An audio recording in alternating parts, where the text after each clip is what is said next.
ង្ឃរាជជូនណាកាលណានិយាយពីអក្សរសាស្ត្រខ្មែរគេតែងតែនិយាយពីមនុស្សម្នាក់ដែលមានឈ្មោះល្បីល្បាញជាងគេនៅក្នុងប្រទេសកម្ពុជានោះគឺសម្ដេចព្រះសង្ឃរាជជូនណាសម្ដេចព្រះសង្ឃរាជជូនណាប្រសូតនៅថ្ងៃទី11រោចខែផល្គុនឆ្នាំវកឆស័កពុទ្ធសករាជ2427ត្រូវនៅថ្ងៃទី11ខែមីនាឆ្នាំ1883នៅក្នុងភូមិគម្រៀងឃុំរកោកោះស្រុកកងពិសីខេត្តកំពង់ស្ពឺយោប្រុសនាមព្រំជួននិងយោស្រីនាមយុកាលពីកុមារភាពលោកបានស្នាក់នៅនិងរៀនសូត្រជាមួយលោកគ្រូសូត្រស្ដាំព្រះនាមមុំនៅវត្តពោលំឃុំរលៀងការស្រុកកណ្ដាលស្ទឹងខេត្តកណ្ដាលចម្រើនវ័យ14ឆ្នាំលោកបានបួសរហូតដល់ឆ្នាំ1999លោកបាននិមន្តមកកាន់នៅវត្តឧណាឡូរីធានីភ្នំពេញ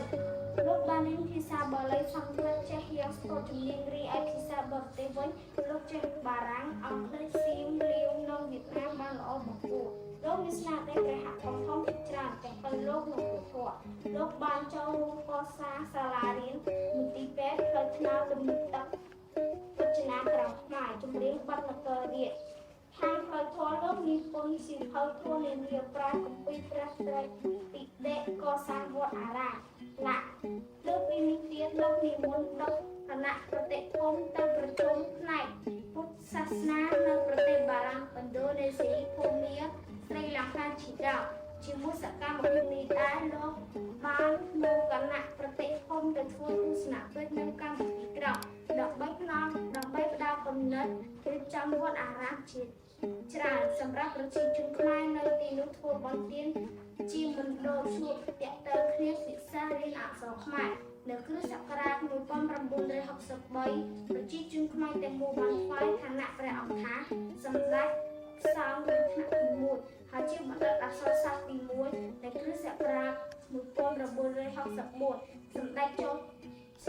លទីវងនៅគ្រិស្តសករាជ1963ក្នុងព្រះជន្ម86ព្រះវស្សាឯវត្តឧណាឡោមរាជធានីភ្នំពេញប្រជាជនខ្មែរទាំងអស់សុទ្ធតែគោរពក៏សរសើរចងចាំនិងប្រើប្រាស់ស្នាដៃព្រះហត្ថដ៏ថ្លៃថ្លារបស់លោករហូតដល់សព្វថ្ងៃ